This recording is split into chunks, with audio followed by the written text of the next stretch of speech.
Gang.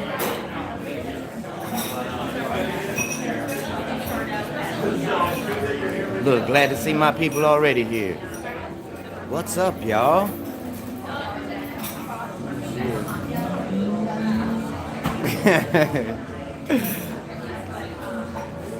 So we are coming to you live from coffee shop what's it called? Revelstoke Coffee House in New Hampshire. Y'all make sure you tweet this out. Get the word out. Get the word out.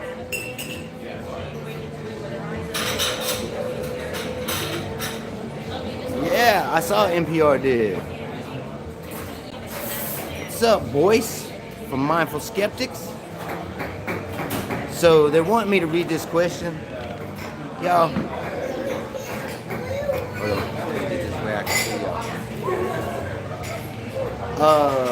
CRT, I thought it was a pretty good interview on NPR, where they were talking to undecided Democratic voters, and I think he swayed them pretty good. I'm almost to the end of it. I haven't quite gotten there yet. Woo, we're coming to y'all live.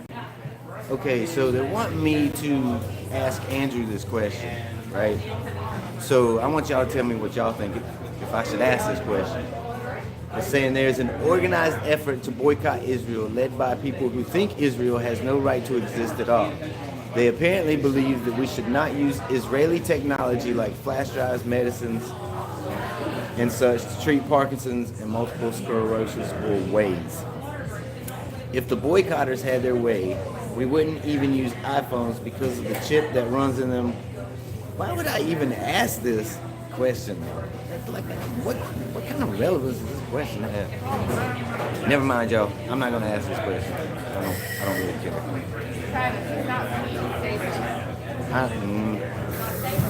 Look, Mama's trying to get me to eat something, y'all. I don't do sweets in the morning, though.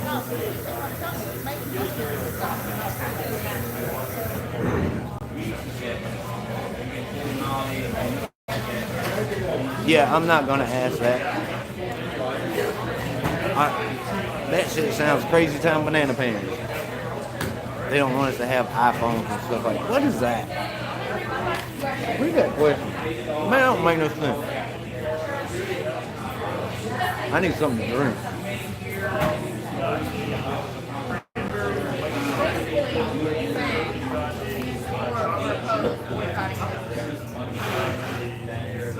Well, we already know that he's pro-Israel.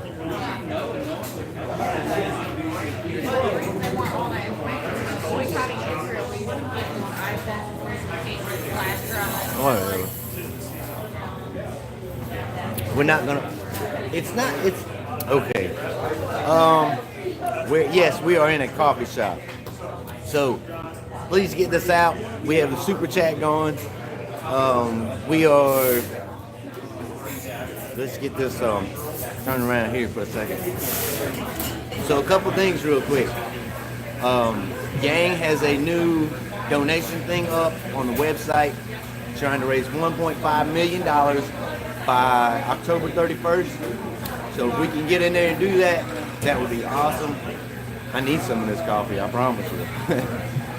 But another thing that we have going is we will be leaving out Friday for New York for the Universal Basic Income March in New York City, where Evelyn Yang will be speaking, and that's going to cost us like almost $400 just for the hotel room and stuff while we're up there. So if y'all can donate with Super Chat or donate through our links, we appreciate it. But we are going to bring you a live stream. If it's all day, we've already got a battery pack and an extra battery pack on the way. we're gonna live stream the UBI march all day long. That's how long we're gonna be there. So it's gonna be pretty awesome stuff. So y'all make sure that you tune into that. Yes, Evelyn is gonna be there. She's gonna be speaking. Now I don't know if Andrew's gonna be there, but I know Evelyn's gonna be there, and we're sure gonna try to bring y'all front row seats just like we always do. So y'all make sure that you share this out, tweet it out, share it on Facebook. Get your mama in here, get your grandma in here, and we appreciate it, y'all. Let's turn this back around. Let you see some of the goings on in the coffee house. Now I'm not sure exactly where Andrew. How is the stream coming through, y'all? Is it coming through clear and everything? Can you hear me good?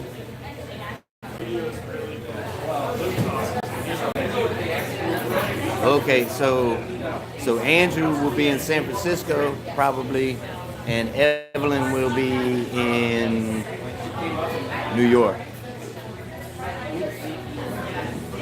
All right, good deal. Good deal. So he's supposed to be here at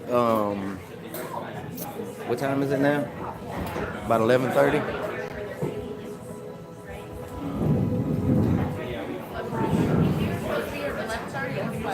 Okay, so he should be here in the next few minutes, y'all. So make sure that you share it out. This is actually a meet and greet. So he's gonna be, look, y'all see who that is outside that door right there? Can y'all see that bald head? Y'all see that bald head out there? That head out there is Steve Marchand. So let me go take this paper back to this lady and tell her that we're actually not going to be able to ask that question. Where is she at? I don't even know where she is. We're going to the bathroom. Okay. Thanks for sharing. Yeah. Figured everybody wanted it.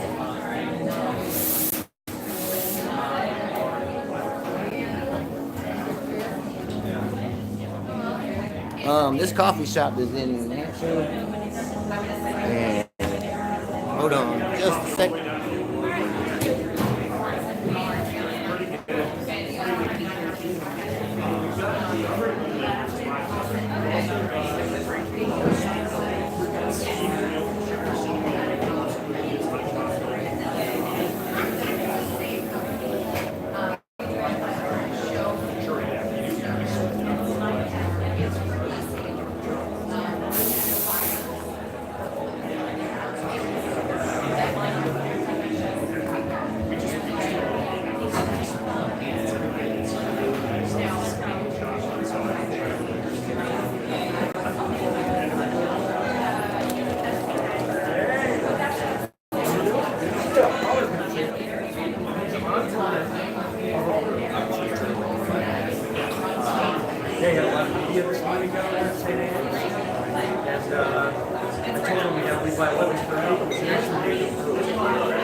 Okay, back.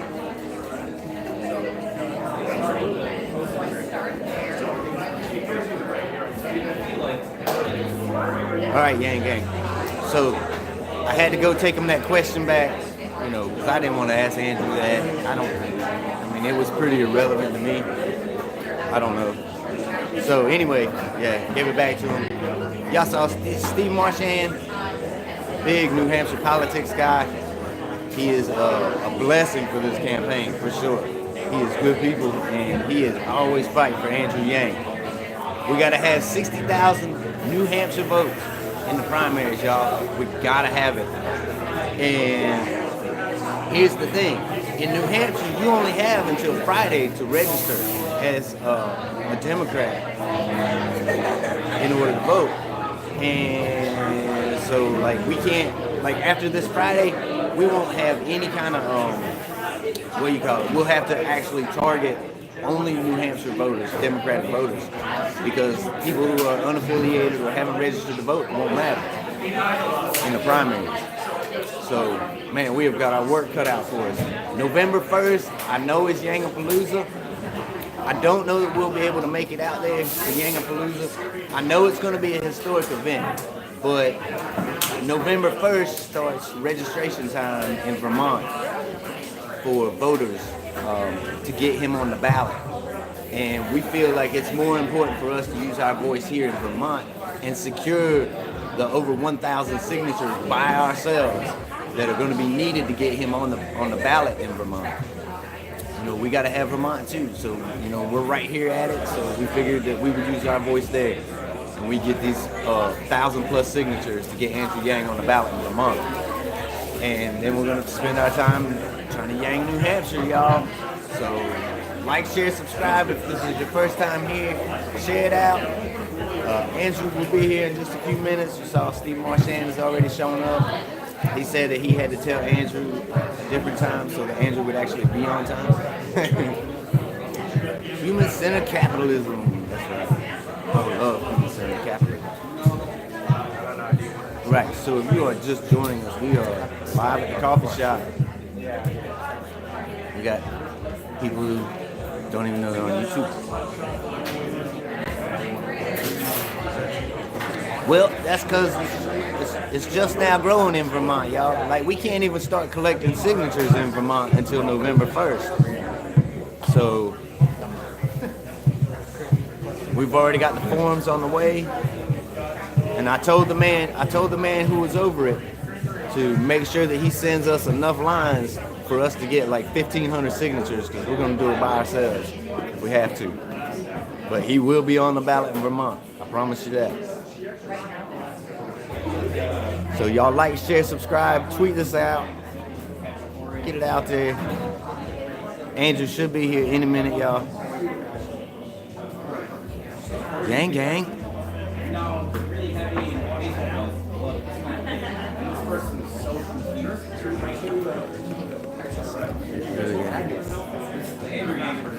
Little Yang Gang got a haircut, kinda. Oh my gosh, don't look.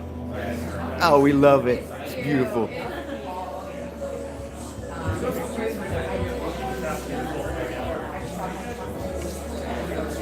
There is a Facebook, a Vermont Facebook group. Just Google Vermont Yang Gang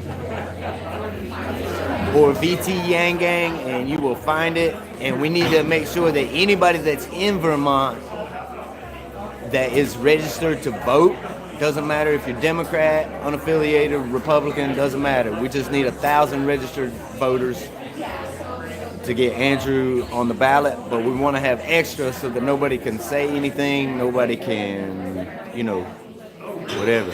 Is that Anna W from Twitter? I don't know. Where? Y'all see anybody you know?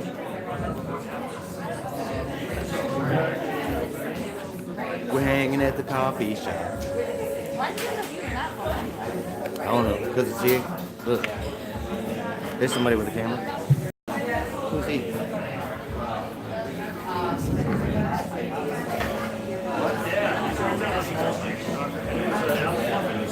Yeah, we realize that, Dylan. We do got to focus on the early states.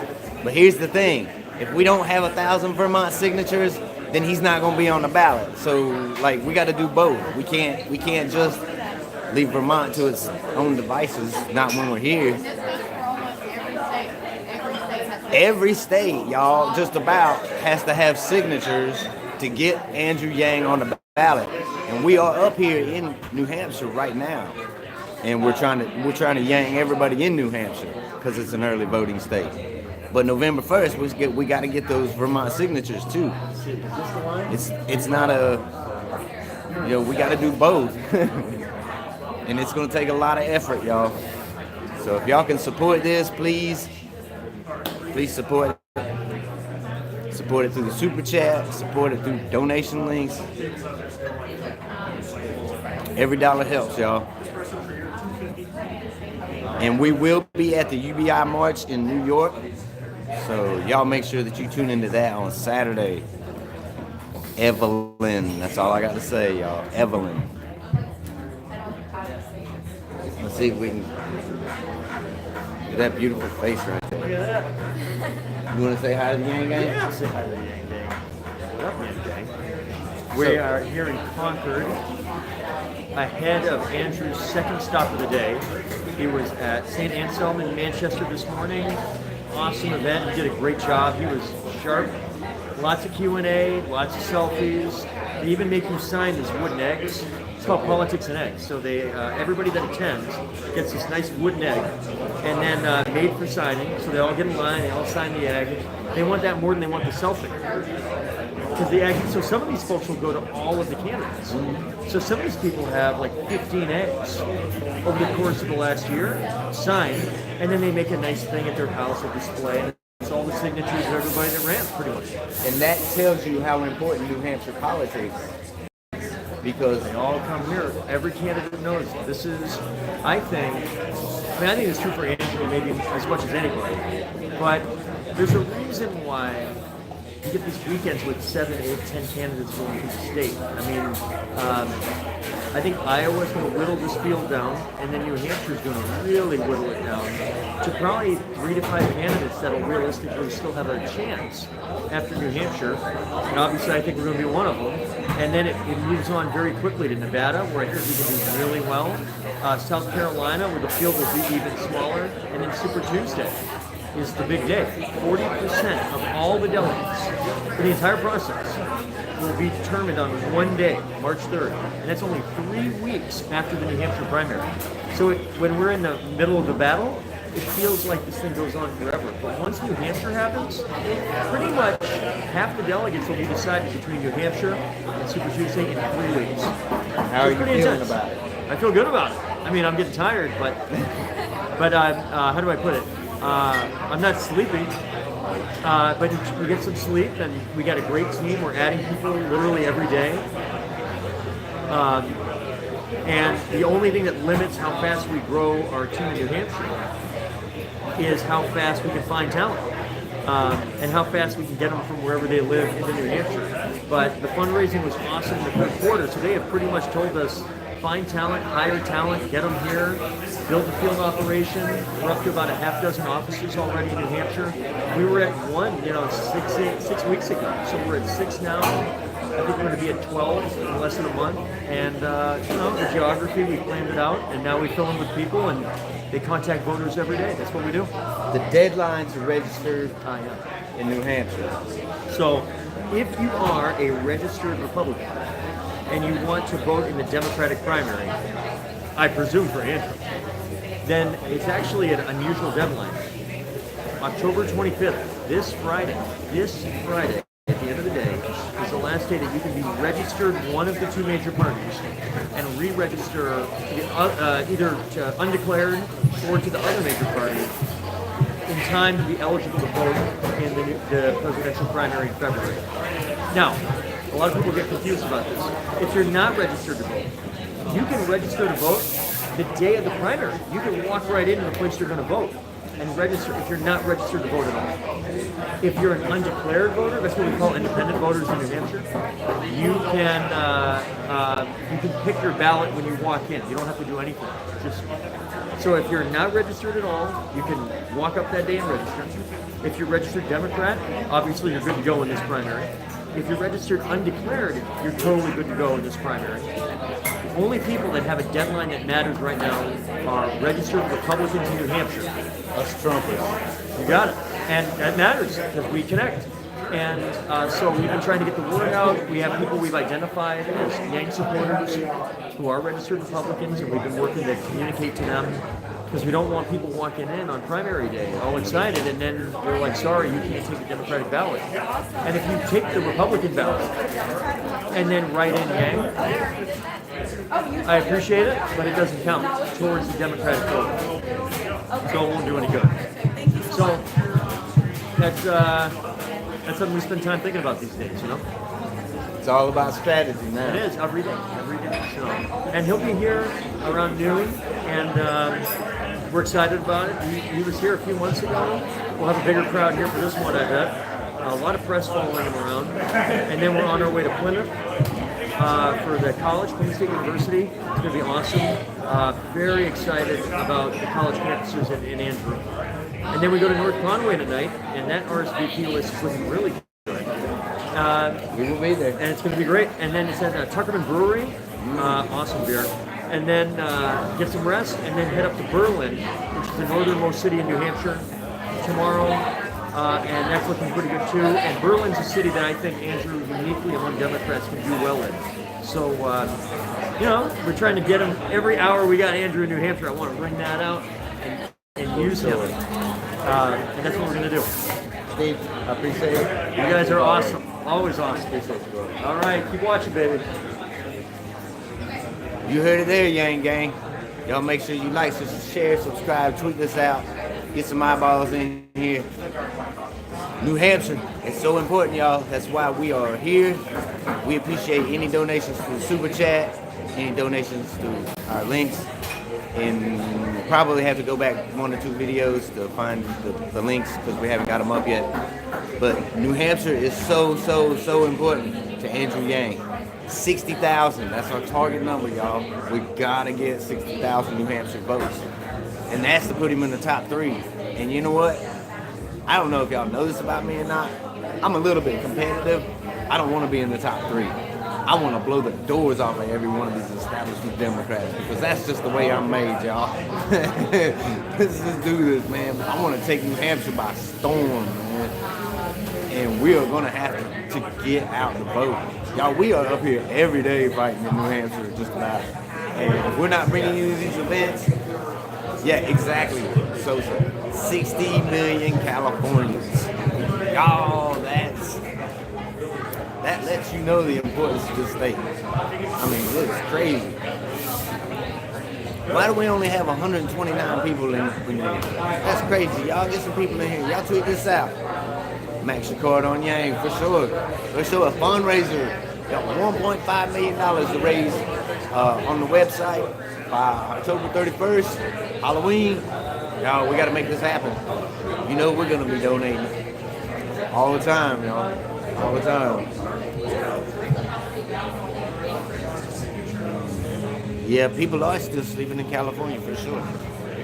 People are probably still sleeping here in New Hampshire. Some people. It starts, it should be in a minute now. Should be starting. We are live at the coffee shop. And we're not sure if Andrew's gonna walk in back here. Or here. But either which way, I see we got the video cameras back here going.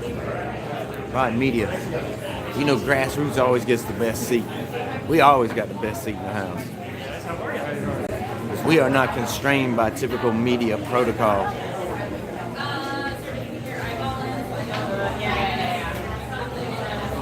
A New York Times article on who?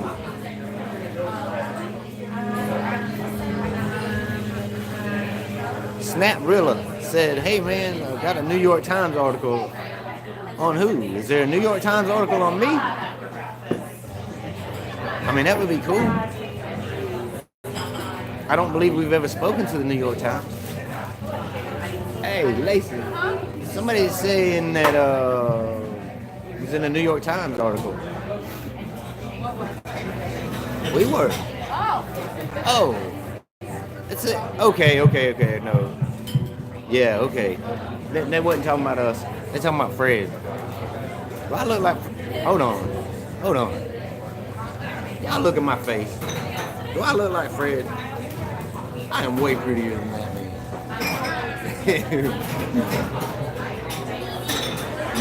Yeah, there's that new goal. Thank you across Canada.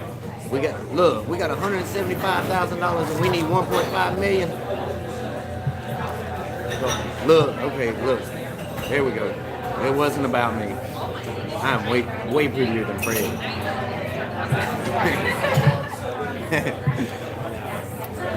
All right, so we are patiently awaiting the arrival of Andrew Yang. Y'all, this is going to be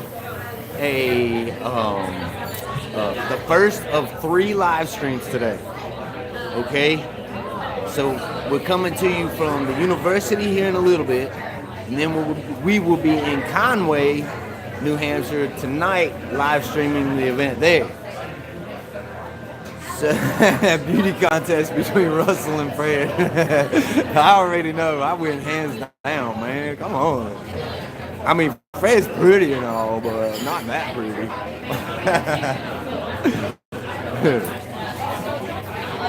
Look, there'd probably be about 4 votes casting that whole thing. My wife would be one of them. I would be one. But we appreciate it. We will sure try to keep up the good work. Yeah, Fred is friends with Andrew. They've ridden around the truck together. He's at a lot of the events. We talk to Fred all the time. Fred's good people. Down to earth. Y'all tweet this out. Huh? I say that every 2 minutes because we need to tweet it out.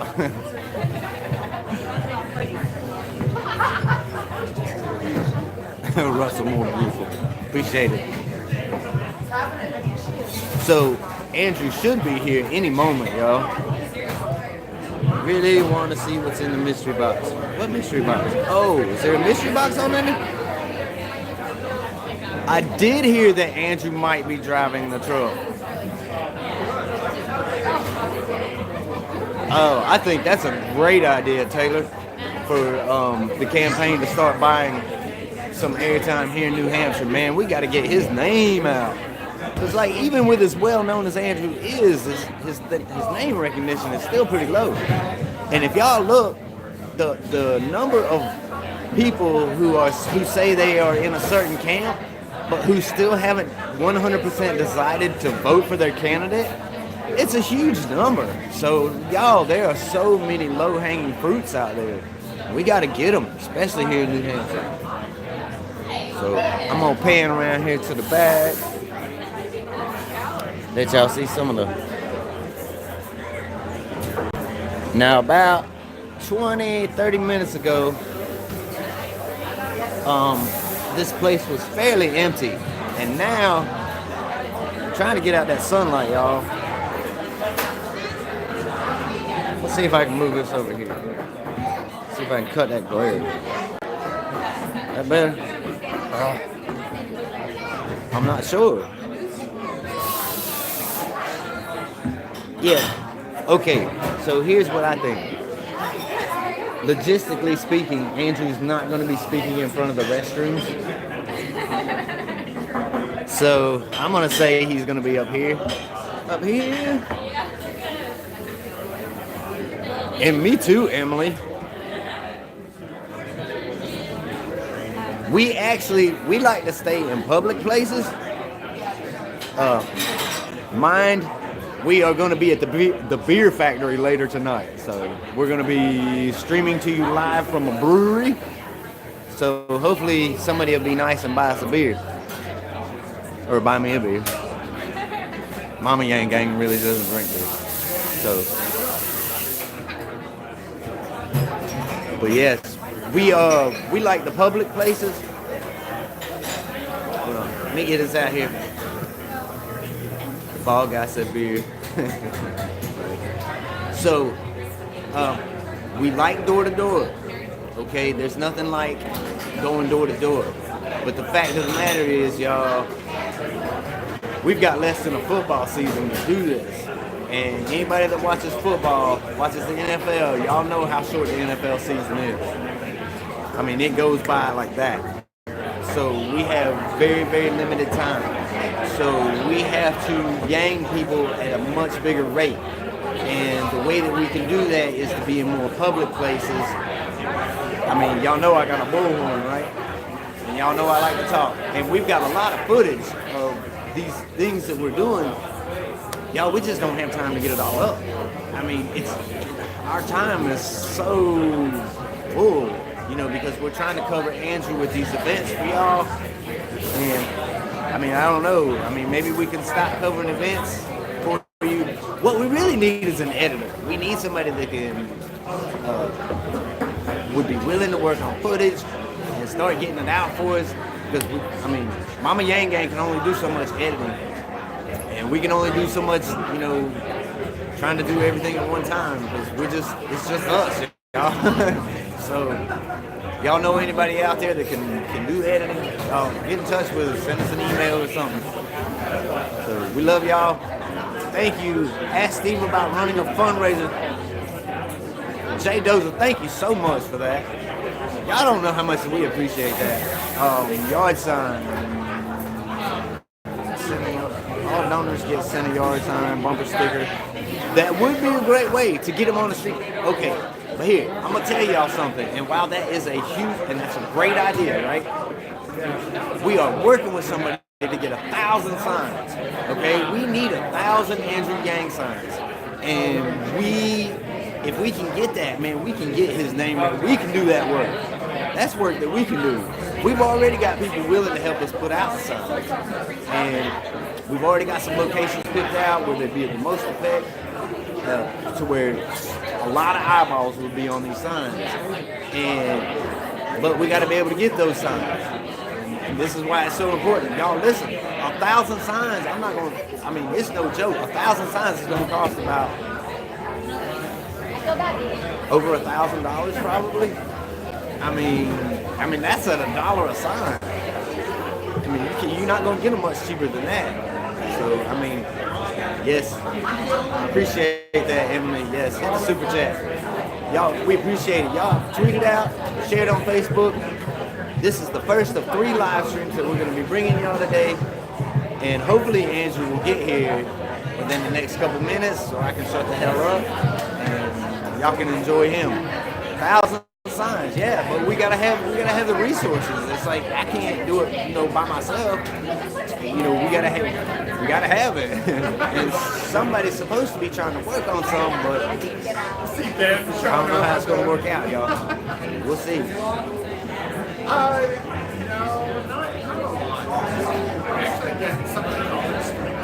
Yeah, that is very true, Jay Doza. But at the same time, we're working on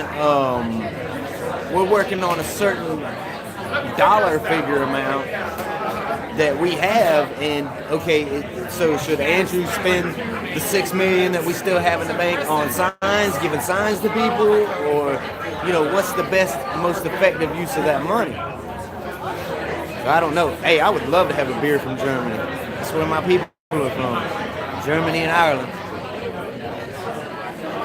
I drive an old Mercedes, German engineering. Humanity Forward org has a plan. Now, Humanity Forward, that's this PAC, right? Isn't that the PAC that's supposed to be funding stuff?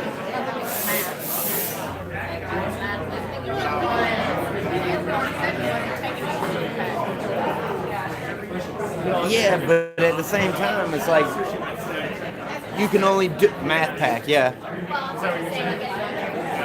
But like the whole purpose of Math Pack, right, is to be a PAC that gets Andrew elected so that there aren't any more PACs. If that makes sense, and that makes perfect sense to me. Get rid of them. Get rid of money in Yes. Blinks Andrew will be here. This is a meet and greet live at the coffee shop here in New Hampshire. And we've already interviewed that man, Steve Marchand. We appreciate y'all joining us. We appreciate y'all sharing it out.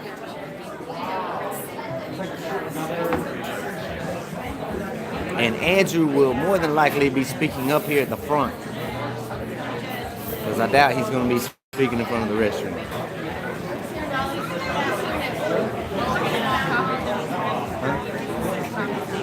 Yes, this place, I'm not sure what the fire code is, but we are one under whatever that number is.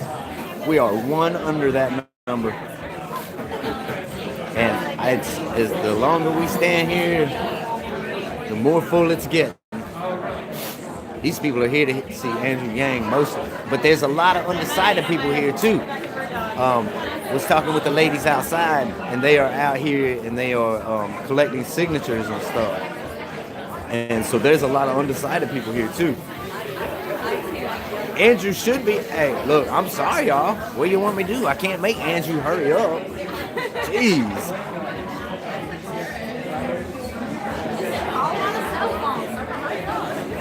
Y'all want me to call Andrew and tell him to hurry up and get here?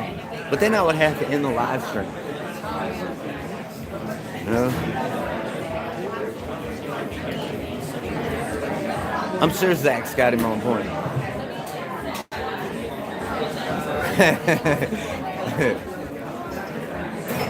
Maybe.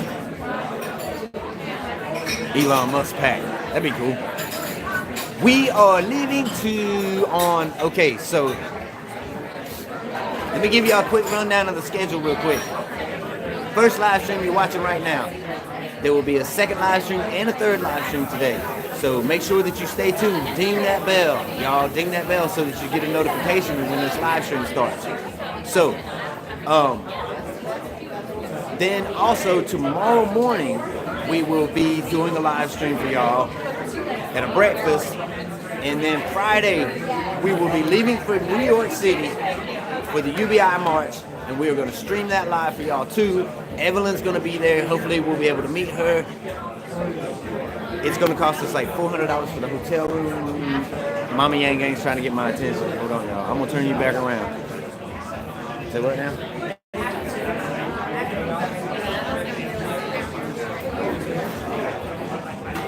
Oh, so maybe. Okay. So what's going to happen here, we were just informed, is this table right here, Andrew will be doing a sit-down interview after he speaks. So I don't know if we're going to have to move. We may have to move. I don't know if they're doing a sit-down interview. They can sit right there. We can have a front row seat. We need to clean this up, though.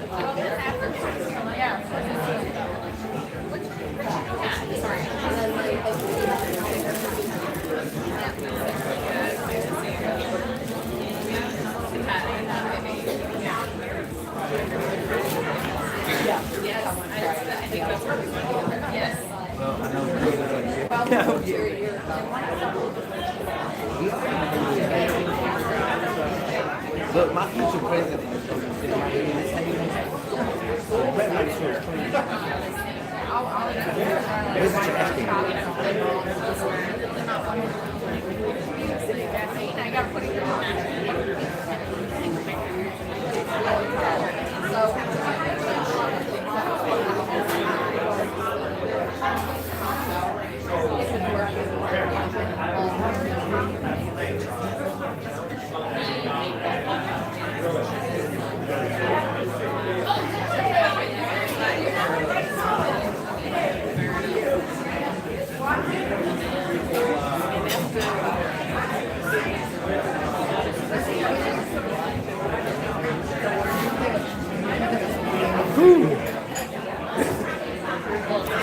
Yes, we will be there. We will be leaving out Friday morning, so we will be there Friday afternoon sometime. It's going to be about a 6.5, 7 hour drive.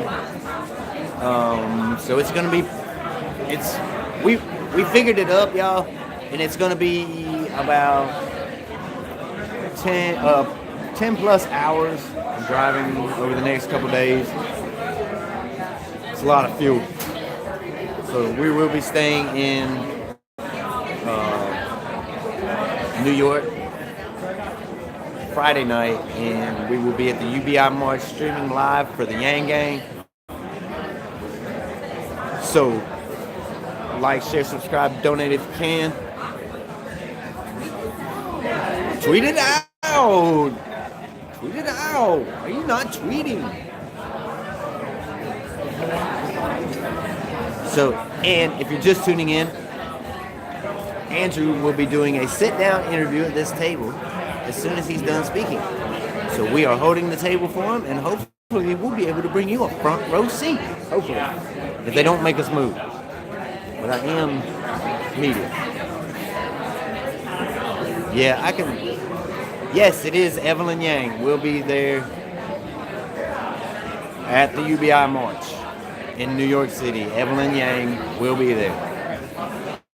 Yangapalooza, if you're just joining us, probably not. While it's going to be a historic event, November 1st is the day that we are able to start collecting signatures to get Andrew Yang on the ballot in Vermont, and we think that is a much better use of our time. Am I coming? Are we coming to ATL? I don't know. For the debates, I'm pretty sure you mean. It's we're from North Carolina, so we're just gonna have to see y'all. I mean, it's y'all. Every one of these events takes funds. Y'all know that, right? So, I mean, if y'all can donate, please donate. We can't do it without y'all. So we see all the big media people here. Nicole Skanga is here, and many, many others. Y'all look back here. We got media, big media. Oh, I would love to hang out. Yeah, we would love to hang out with y'all. They're talking about Scott's gonna be there. Scott Stanton. And yeah, we would totally love to hang out with the New York group, man. That would be awesome. We want to cover everything Andrew Yang related for our channel, for y'all. It's so amazing the people that we've met since we started this, and the Yang Gang has just been a blessing to us for sure. It is a beautiful thing. And Yang Gang, we are worldwide, y'all. We are not just constrained to the United States. We get people watching this channel from all over the world. Singapore, Australia. I mean, it's crazy. So if you are in another country, think about this. You cannot donate to the campaign, but you can donate to support channels like this. So you can still vote with your dollar. You can vote to create content. Yeah. Look, there's a Singapore. Oh, thank you so much, Vicky, for being here. That is awesome. Oh, somebody said that the New York Times article was about me, Russell Peterson. So, I don't know. You cannot, no. I think you're trying to say merch. No, you cannot buy merch if you are in another country. Any kind of donations to the campaign are forbidden. So that's just the way they roll. So you can't buy merch, you can't donate to the campaign. Y'all, this place is right here. I'm trying to decide what I need to do. It absolutely can change the world. That's just it, y'all. The whole world's watching us. Right, you can buy unofficial merch, for sure. Oh. Y'all, speaking of merch, we finally got some Broke Folk Vote merch. We got some Yangacrat merch. And we got some Grassroots Yang Gang merch that will be coming out.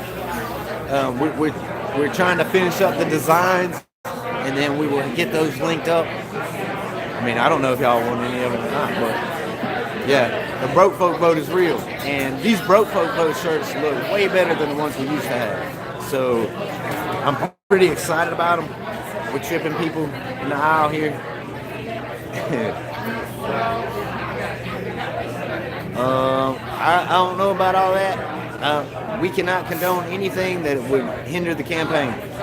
EBT gang. That is so true, Tortuga. We take Venmo, we take Cash App, we take EBT. That's hilarious. That's great. Broke folks vote. Hey, that's actually, it's catching on. Because the Broke Folk Vote is real. Romania. Welcome, Romania. The world does need UBI, for sure. For sure. Or some form of it, y'all. We're like Andrew says, we're going through the greatest economical transformation that the world has ever seen. So, I mean, let's get ahead of it and let's go the Star Trek route. You know what? Let the robots have the damn jobs. We don't care. I don't want to flip hamburgers anyway. Are you? Not unless I'm making my own burgers. Let's create this like utopian benevolent society where we all get the fuck along. That would be great. Stop being so damn mean to each other out there.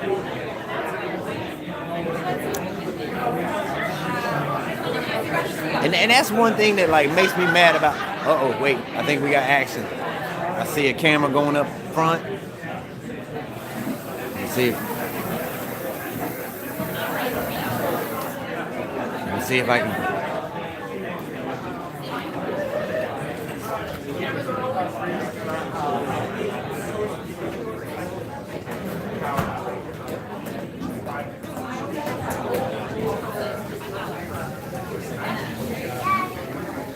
Huh? Not supposed to put it up way high? I gotta be able to try to see over everybody's I head. watch your video all the time. Thank you so much. Thank you so much. I like it. Keep the hot work up. We will sure try. We will sure try. We appreciate you watching.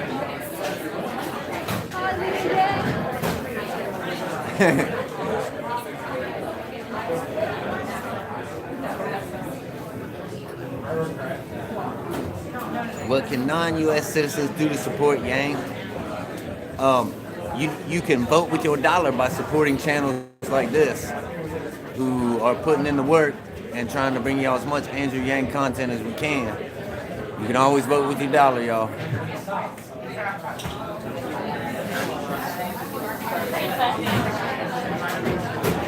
How can they support? No. You can't do anything for the campaign if you're in another country, except support channels like this.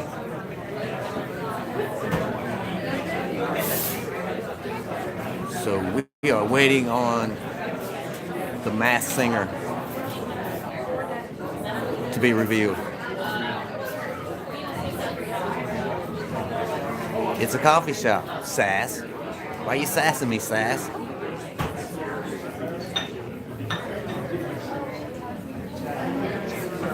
Oh, there he is. There he is. Andrew has been spotted. There he is. Let's go, Andrew.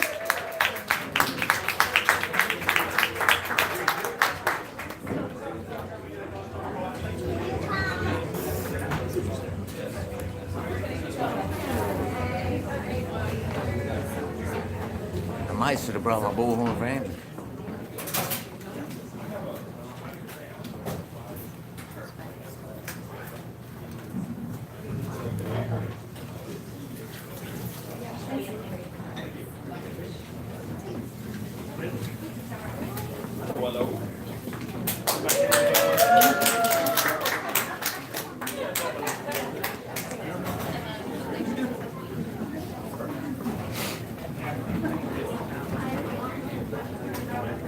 And as per his usual, he tries to greet everybody.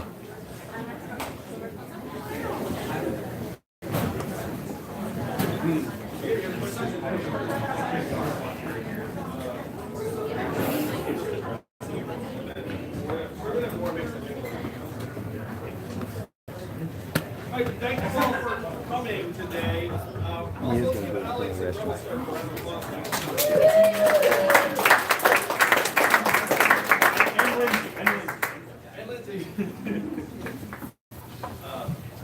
I love cafes and small businesses like this. One, they make our community stronger and better, healthier, happier.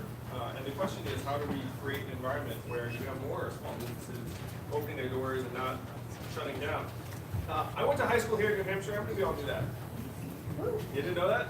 Yes, I went to Phillips Exeter Academy. I graduated in 1992. I spoke there a number of months ago, and I was honest. I said I hadn't been back since graduation because I didn't really enjoy myself here. And then the student body erupted in applause, and I was like, whoa, that changed. Went to school in Rhode Island, now at Brown University, and then to law school. practiced law for 5 unhappy months, and I then started a business that did not work out. It's one reason why I love entrepreneurs so much, because I know how hard it is. You have to work, and anytime someone asks you how it's going, what do you say? Great. It's great. So it's very isolating in its own way too. My business went great until it failed. But I've been bitten by the bug. I worked in a series of other companies for 10 years, eventually became the head of an education company that became #1 in the US and was bought by a bigger company. And this was 2009. 2009 was a very tough time in a lot of the country. The financial crisis was in full bloom. How was it here in this part of New Hampshire? For those of you who are here, great. Which financial crisis, really?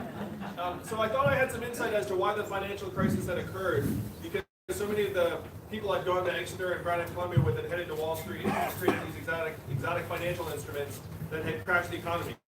So I thought, well, that's a disaster and a train wreck. So I quit my job. I started a nonprofit called Venture for America to help train young entrepreneurs to start businesses and create jobs in Detroit, Cleveland, Baltimore, St. Louis, Birmingham, and cities around the country.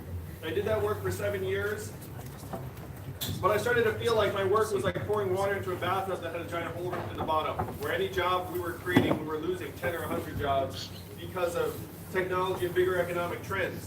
And then Donald Trump became our president in 2016. Now, if you're here today, you might not have been happy about that result. For me, it was a giant red flag. It said that tens of millions of our fellow citizens were so desperate they thought taking a bet on the narcissist reality TV star was the right way to go. And we all have family, friends, and neighbors who are very excited about Donald Trump becoming president. If you turned on cable news, you would think he's our president today because of some combination of Russia, racism, the FBI, Facebook, Hillary Clinton, and emails. But I'm a numbers guy, and the numbers tell a very clear and distinct story. I believe the reason why he's our president today is this. We automated away 4 million manufacturing jobs in Michigan, Ohio, Pennsylvania, Wisconsin, Missouri, and Iowa, all the swing states that Donald Trump needed to win and did win. New Hampshire lost 30,000 manufacturing jobs over the last number of years, and that's hit the northern part of the state particularly hard. It happened a little bit earlier here than it happened in the Midwest, but now it's ripped through the Midwest, and it's shifting to other parts of the economy. How many of you have noticed stores closing around where you live here in New Hampshire? Oh, yeah. And why are those stores closing? Amazon. Amazon, that's right. Amazon soaking up $20 billion in business every single year. How much did Amazon pay in taxes last year? Zero. That is your math, New Hampshire. 20 billion out, zero back. The most common job in most of the country is a retail clerk. The average retail clerk is a 39-year-old woman making between $9 and $10 an hour. What is her next move going to be when the store or mall closes? No one knows. When you call a customer service line at a big company and you get the software or bot, I'm sure you do the same thing I do. You dial 000, human, and you try to get someone on the line, right? We all do it. In 2 or 3 short years, the software is going to sound like this. Hey, Andrew, how's it going? What can I do for you? It'll be fast, seamless, a little bit seductive, perhaps. What is that going to mean for the 2.5 million Americans who work in call centers right now, making $14 an hour? I asked 70 CEOs in New York City, I said, how many of you are looking at replacing your back office workers with software and AI? Guess how many hands went up out of 70? All 70. The truth is you could fire that CEO if he was not trying to replace those workers with that software. My friends in California are working on trucks that can drive themselves. What will that mean for the 3.5 million Americans who drive a truck for a living right now, or the 7 million Americans who work in truck stops, hotels, and diners around the country that need the truckers to get out and have a meal? Donald Trump is not the cause of all of our problems. He's a symptom. He's a manifestation of the fact that we are going through the greatest economic transformation in the history of our country, what experts are calling the 4th Industrial Revolution. When is the last time you heard a politician say the words 4th Industrial Revolution? Just now. Not barely a politician, New Hampshire. My first move was not to run for president. I went to Washington, D.C., and I asked them, what are we going to do about the fact that we're blaming immigrants for something immigrants have nothing to do with, and that the economy is transforming in these fundamental ways? What do you think the folks in Washington, D.C. said to me when I said, what are we going to do? The 3 answers I got were, number 1, we cannot talk about that. Number 2, we should study that further. And number 3, we must educate and retrain all Americans for the jobs of the future. And I said, that sounds very responsible, but I looked at the studies. Do you know how effective government-funded retraining programs were for the manufacturing workers in the Midwest who lost their jobs? 0 to 15%. They're a total failure. Half of the manufacturing workers who lost their jobs in the Midwest left the workforce and never worked again. And then of that group, half filed for disability. You then saw surges in suicides and drug overdoses in those communities to the point that our life expectancy as a country has declined for 3 straight years. You know the last time American life expectancy declined 3 years in a row? The Spanish flu of 1918. You have to go back 100 years to a global pandemic that killed millions to find a period in American history where life expectancy declined for 3 straight years. We are there again now because of suicides and drug overdoses. One person in DC said something that brought me here to you all today. He said, Andrew, you're in the wrong place. We will never do anything about the set of problems because Washington, D.C. is not a town of leaders, it's a town of followers. And the only way we will do anything is if you create a wave in other parts of the country and bring that wave crashing down on our heads. And I said, challenge accepted. I'll be back. And that is why I'm here with you all today. I stand with you today. I'm either 4th, 5th, or 6th in recent national polls. My campaign just raised $10 million in the 3rd quarter in increments of only $30 each. So my fans are almost as cheap as Bernie's. But there are a lot of them. The Yang Gang is a very big, wholesome gang to join. It's a very cheap gang to join. I'm one of only 2 candidates in the field that 10% or more of Donald Trump voters said they would support in the general election. And what is the number 1 criteria that Democrats have for the nominee? Beat Donald Trump. What people who've dug into the numbers see is that I'm one of the best bets to beat Donald Trump because I am bringing in people who are disaffected Trump voters, including some in this room, I sense. Yep. Like it. No, we're here. Thank you. Let's give them a round of applause. And independents, and libertarians, and people who've been checked out of politics, which is many, many Americans, as well as Democrats and progressives. We can build a much broader coalition to beat Donald Trump in 2020 by bringing in different Americans from different parts of the political spectrum. I love being in New Hampshire because each of you is worth your weight in gold in terms of your ability to shape the future of the country. I did the math. Do you know how many Californians each New Hampshire voter is worth? 1,000. So look around today. How many of us, what's the fire code here? It's a fire code -1 here in this room. Let's call it 50. You see, it's more than that. I think it's probably 80, but I don't want to get him in trouble. It's 100. Anyway. I work for the fire department. I'll hook you up. Thank you. I'm going to find the right number. So if there are 50 people here today, that's like a football stadium full of Californians. This is a magical place where democracy actually works the way it's intended. In most of the country, you go to an American and say, vote, vote, vote. They look at you and they know that their vote barely matters because they look up and they see the pipes clogged full of money. Hundreds of millions of dollars of lobbyist cash just stuffed in there. And they think their vote can't fix it.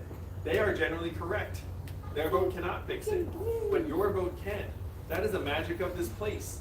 You get enough people here in New Hampshire together to present a new vision to the country. That vision then becomes reality like this.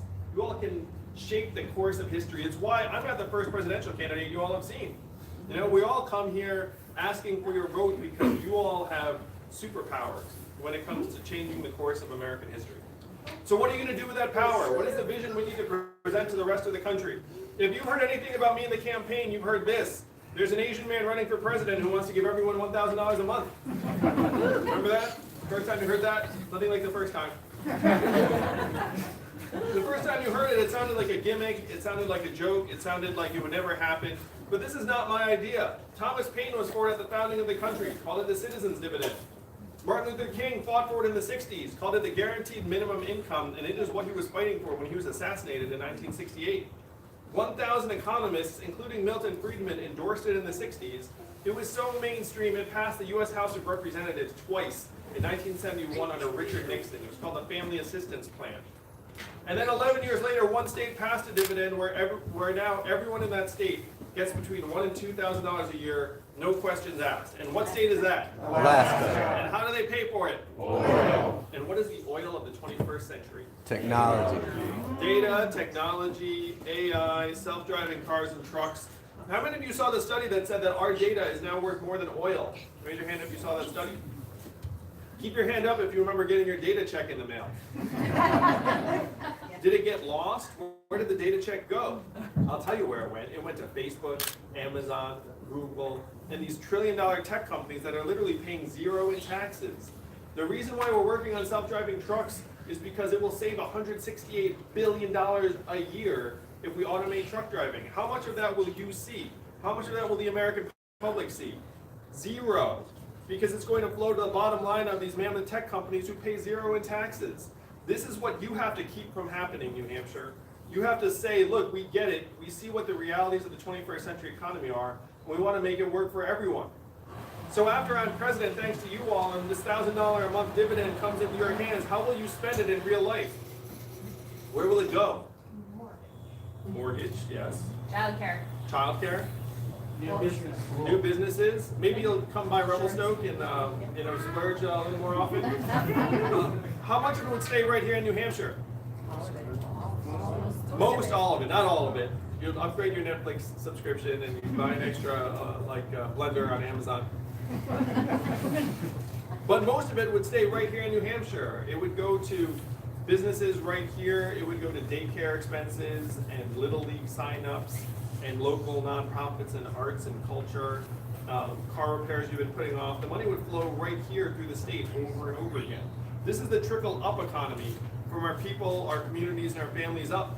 And unlike everything else out of Washington, this would actually work because it puts the decision-making and the economic buying power into our hands, where it would make us stronger, healthier, less stressed out, would improve our relationships, would improve our capacity to do the kind of work that we want to do.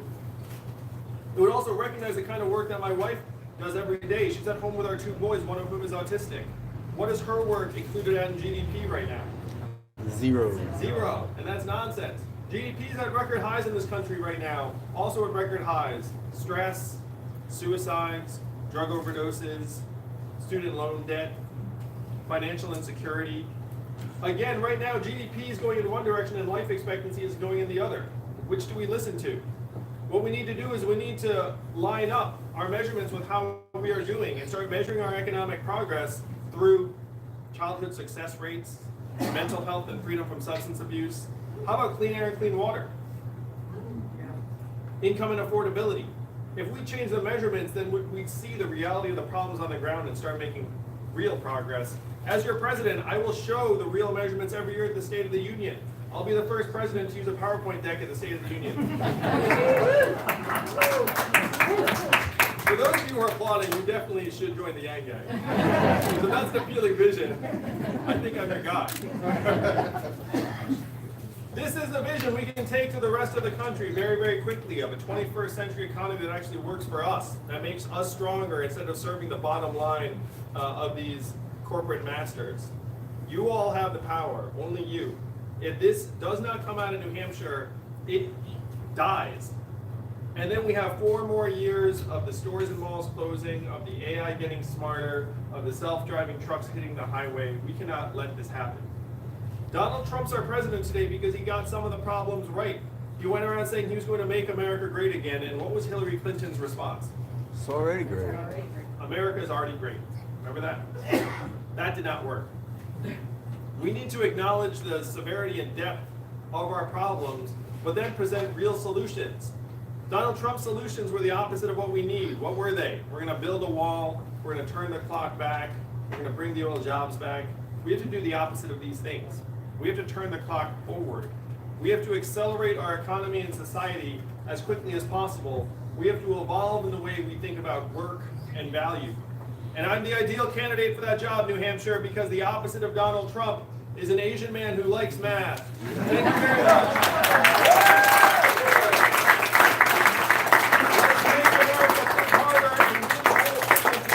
It's not left, it's not right. It's forward, baby. That's where we're going to go together. Thank you all very much. Thank you. It's going to be her because she actually basically like a. Or then you. We're gonna go this way first. I was going to say, you got customers working out.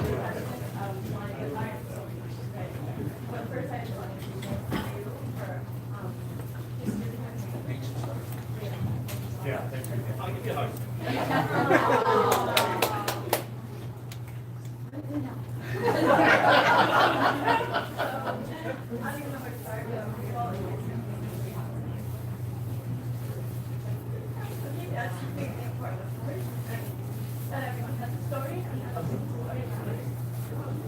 I'm calling and I've actually been working. I worked as a waitress. I've been working as a waitress and I've been lots of like retail. All the jobs you say are this kind of work. And I've been struggling to like try and work hard and for house adult things, adult like things that we all want to eventually do. And like minimum wage is not really cutting it for me. I've actually gone through 6 jobs since the start of 2019, and I've considered myself fortunate actually to be able to play around and find an environment that works for me. It actually all started in the beginning of the year. I got fired for the first time, and that was so dangerous for me because then I didn't care to be fired anymore. So it was very easy for me to leave and jump jobs.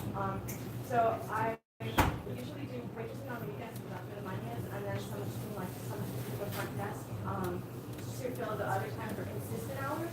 And so what I found is 1 job is not enough and 2 is too much. I'm struggling along right now. I've broken down maybe once every 3 months and then just call myself a teenager until I rise out of every breakdown. And I've yet to rise. And I believe I'm very strong because of me. I know that I believe like I love how you are humanity first. When you spoke on opioids, like, well, we all know someone who at least knows someone who's overdosed, but it hasn't really personally hit me like that. But when you spoke on it, it hit me because I knew that you truly believe when you say humanity first. I still admire whenever anybody like says policy to you and like questions you and tries to inform you.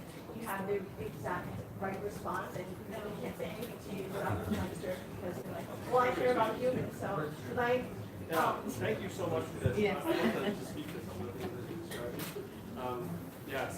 Like I'm also like yanking is so strong, you guys. Like I've gone a little viral on Twitter lately, so I like know why Donald Trump loves it so much.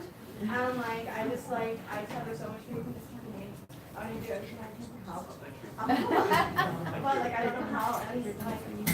I'd love to speak to some of these issues because what you're describing is so across the board. It's not just you. Yeah, I know, and I consider myself fortunate. When you see with my UBI, I know what it is to be, and I respect what the older people who are left with. So right now the college completion rate over 6 years in America is 59%. So what she's describing in terms of starting college and not finishing is true for 41% of the people who start college. We are overprescribing college at record levels in this country. And I'm sure your school did not forgive your tuition or student loan payments just because you didn't get a degree, right? Yeah, no, not at all. Like I just went to my Yeah, and so imagine that having the debt and not the degree. There are millions of Americans who are in that boat, in large part because we have overprescribed college at record levels, and all it's done really is depress the completion rate. Yeah, I feel like the young generation that I represent, we are all like hopeless. We that we're not valued and that Yeah, no, it's true. It's like our young people are being told college, college, college. Not for everyone.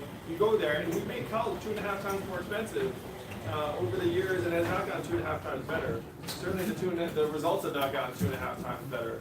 So your story, what's your name? Molly. So Molly's story is very, very normal, and we have to make adjustments for our young people in particular. I'm a parent. How many of y'all are parents? Now, we have to leave a country we're still proud of for our kids. The American dream is dying by the numbers. If you were born in the 1940s, I don't know if anyone was on the 40s. Here we go. If you were born in the 40s, There are a few of us. that's great. Thank you for being here. If you were born in the 1940s, the odds of your having a better income than your parents, 93%. That's the American dream. You're going to do better than your parents. You're born in the 1990s. Raise your hand if you're born in the 90s. You're down to a 50-50 shot, and the number's going down. So we're leaving a shambles for our young people, and in many ways, we're sticking them with the bill. We're saying, hey, climate change, here's the bill. College 2.5 times more expensive, here's the bill. Like dysfunctioning government, here's the bill. We have to do better by them. And that involves not just overselling college. We have to say, look, everyone who's in America deserves a chance at a real stake in the 21st century economy. Let's have a dividend of $1,000 a month for every 18-year-old. Teach them financial literacy at the high school level. It is impossible to teach financial literacy if you do not have money. Right. Like, and reflect on that for a moment. I learned financial literacy and I studied economics, and I still didn't understand any of it until I actually had some money down the road. So for high schoolers to understand financial literacy, you need to actually make it real for them, and the best way to make it real for them is by having a dividend in place. And then if you choose to go to college, it'll be partially paid for, but if you decide to go to vocational or apprenticeship, it's largely paid for. 6% of American high school students are in technical, vocational, or apprenticeship tracks. In Germany, that percentage is 59%. Think about that gulf. 6% in the US, 59% in Germany. And there are millions of unfilled jobs that could be filled with the proper training. So we need to destigmatize technical and vocational apprenticeship, stop overselling college, get the cost of college down to reasonable levels so we don't have $1.6 trillion in student loan debt. If you do have student loan debt, we should forgive a lot of it. Because for our young people, we have a choice. Do we want them living in their parents' basement, paying off loans for years, or do we want them starting families, starting businesses, buying homes, and doing all the things that move us forward? It's a very clear choice to me. You all remember voting for the $4 trillion bailout of Wall Street in 2008, 2009? No, of course not. We never voted for that. We chose our banks instead of our people. We have the same choice again. Here, we should choose our people this time. Thank you very much for the question. Sir, the neon. Thanks for this opportunity. So in the past, weather balloons, geese, satellite launches have been mistaken for an incoming nuclear attack, and yet we maintain our entire nuclear arsenal on hair trigger alert, which essentially means that we can launch them in less than 10 minutes. Yep. Now, the greater arms control community suggests that we should remove the hair trigger alert because it'll actually make the world safer. I'm curious what your position as president would be on maintaining our arsenal on hair trigger alert. I may be one of the only candidates who's already come out for the fact that we need more layers than the hair trigger alert to keep us all safer. And I talked to someone who's actually in the chain that's supposed to launch the nuclear weapons, and I asked him, hey, are there any fail-safes? Do you check? And he was like, no. The emphasis is speed. If I'm told to do my step in the chain, I just do it immediately. And I said, that's not great. So we should be bringing down the hair trigger timing. The check that I've suggested is that you need, at a minimum, a second layer of approval from someone who's not the president in order to even start going down this chain. Because the fact is, it's just too much power for any one human. You should have someone else in the administration who has to co-sign on it, whether it be the chief of staff or the vice president. And this, frankly, keeps it from being something that's in the subject of just like lone human irrationality. I mean, there was this incredibly tragic story about a plane that went missing. Did you see this? And it seems the most plausible explanation is that the pilot took it into the middle of the ocean because of essentially a nervous breakdown. We all have fallibilities and failings, but the fate of humanity should not rest in any one person. So I would bring down the hair trigger. The fact is, right now we do have. Everyone knows that in the case of America, we have so many different ways to retaliate that genuine attack on us is essentially self-immolation, self-destruction. And so taking down our alert level does not change that calculation of the front end. Thank you. Thank you. I love the live questioning so much. Yes? Speaking of young people, would you support lowering the federal voting age to 16? Yeah, I would. It's on my website. We should lower the voting age to 16. Now, this may be controversial to some people, so I'm going to give you the arguments for lowering the voting age to 16. Number one, studies have shown that the younger you are when you first vote, the more likely you are to vote throughout your life. So if you vote earlier, more likely to become a lifelong voter. Number 2 would turn all American high schools into hotbeds of political activity because the juniors and seniors can vote. That's transformative for the culture. Number 3, young people will be here longer, so they should have a stake. They can pay taxes at 16, so they should be able to vote. The counter argument. Primarily, it's that 16-year-olds are too ill-informed to be given the right to vote. To which I respond, there are a lot of Americans that are very ill-informed right now that are voting. And we are not administering pop quizzes when they show up to the ballot box. We're like, hey, want to make sure you know what you're doing here. Like, we're not doing that. So if we're not doing that for voters of any age, why are we having the standard for 16-year-olds? The benefits far outweigh any drawbacks. 16-year-olds should be able to vote. I think it would be very, very positive for the country. Sure. One of the things that I really enjoy about your philosophy is that geography equals destiny for so many of our children. And so what are you going to do as president to ensure that all children have access to high quality, affordable child care so that they come to school ready to learn and their parents can work? I'm for universal child care in the United States of America. It's been proven to be beneficial every place that's had it. I'm a parent myself. I've got a 6-year-old who's turning 7 next week. On Halloween, actually. He's a very scary kid. He's not scary. He's like, anyway. So he's on the autism spectrum, and then a 4-year-old who's in public pre-K. So I know the importance of nurturing a child when they're very young and of supporting parents. Where right now, parents on an island, it's very, very hard to both work and raise a kid in a way that's going to help them be strong and healthy. So we need to support parents at every level. Certainly $1,000 a month dividend, if you have 2 parents in the household, that might free up a parent to actually spend time with the children.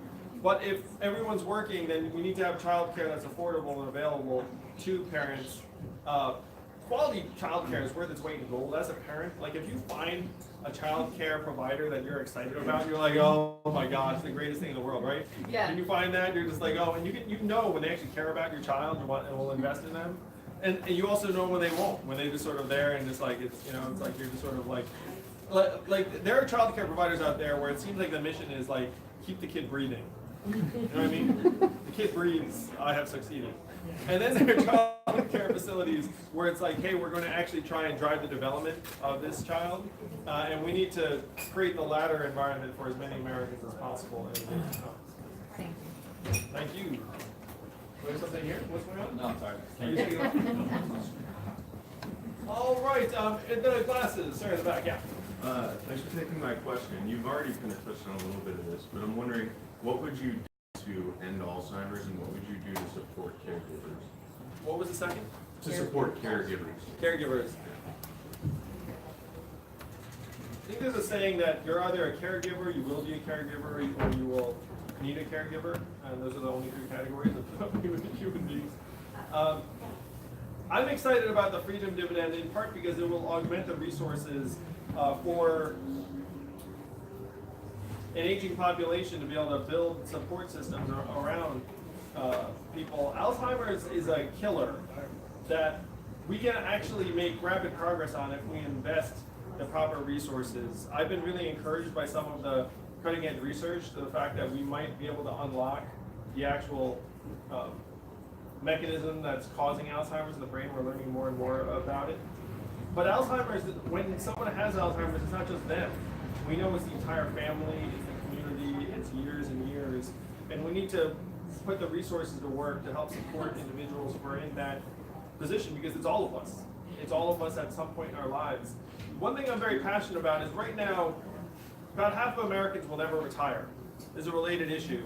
And Social Security benefits are not sufficient. So do we want to live in a country where people are working till the day they die? When you come into a convenience store, it's going to be a senior citizen working there to try and make ends meet? Or would you rather have a society that says, look, every American should have the ability to spend some of their golden years actually not working themselves to the bone?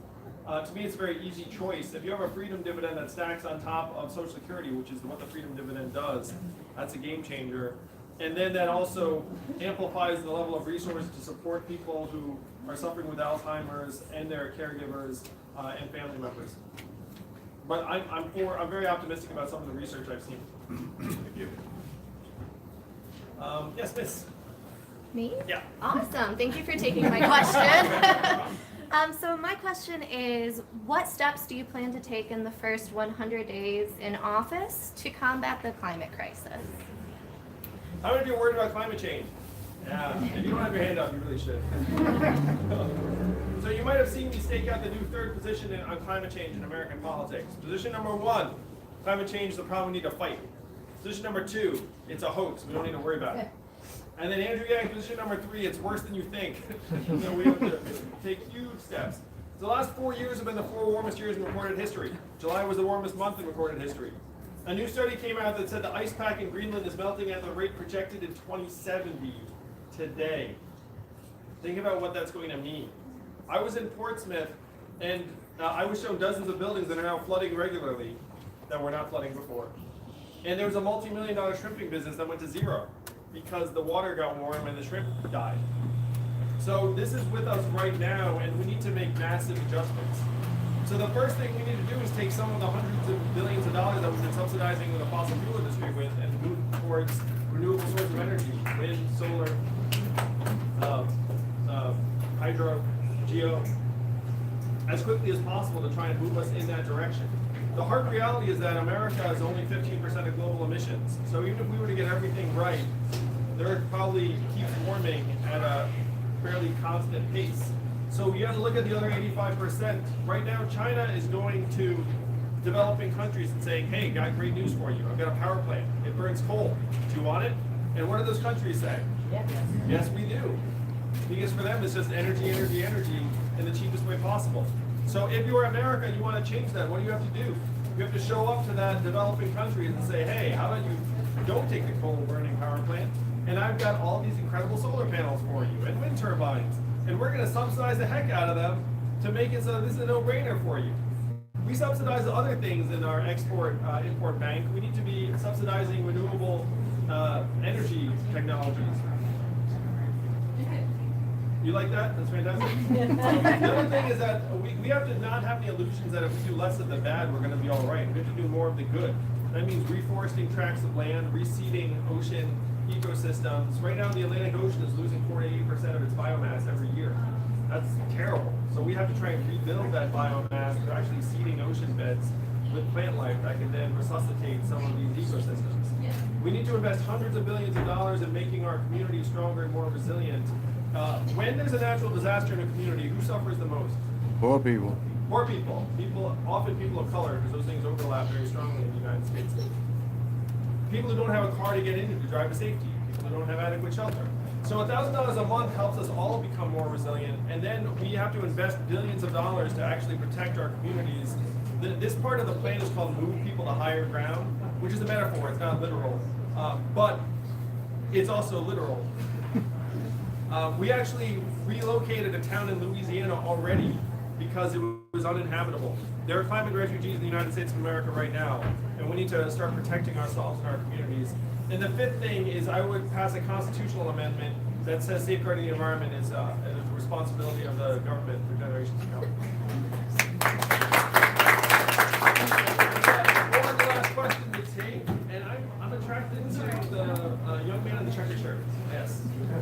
So we've heard a lot over the past few weeks about President Trump's withdrawal from Syria and kind of the fallout from that. And it was actually just announced a few minutes ago that he's lifting all sanctions on the Turkish government that had been imposed in response to their invasion of Kurdish land in Syria.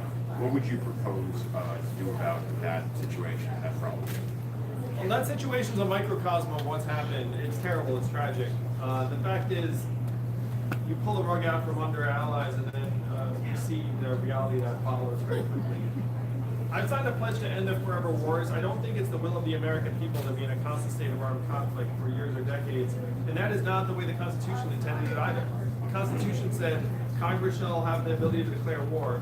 The problem is that Congress moved that authority to the executive branch and then essentially washed its hands of it and said, I want nothing to do with it. And now we have an executive branch that is unpredictable and unreliable partner and ally to people in the Middle East and Syria and around the world. So the goal is this. If you look at the chain of events, we were disintegrating and falling apart at home, so we voted in Donald Trump, who's now breaking long-standing alliances right and left. We have to rebuild ourselves at home so that we can project a more reliable and steady foreign policy. Let our allies know if we make a commitment, we're good for it. It was James Mattis, the Secretary of Defense, who said if you invest less in diplomats, you have to spend more on ammunition. That is the wrong formula. We have to invest more in diplomats and spend less on ammunition.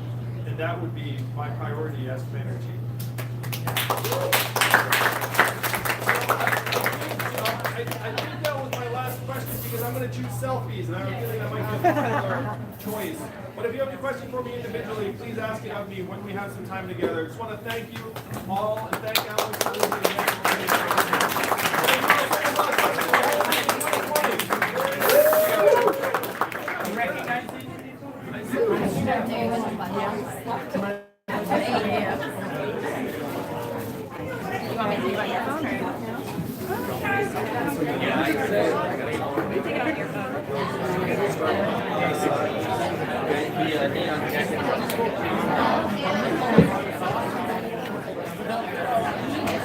Hey guys, so we're going to create one line, please.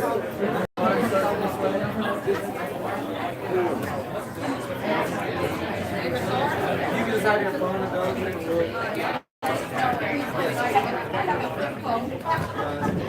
All right, Yang Gang. Y'all, Andrew Yang brought the heat. Who in the world is this Jester character? Why you keep saying, like, talk to this Jester guy?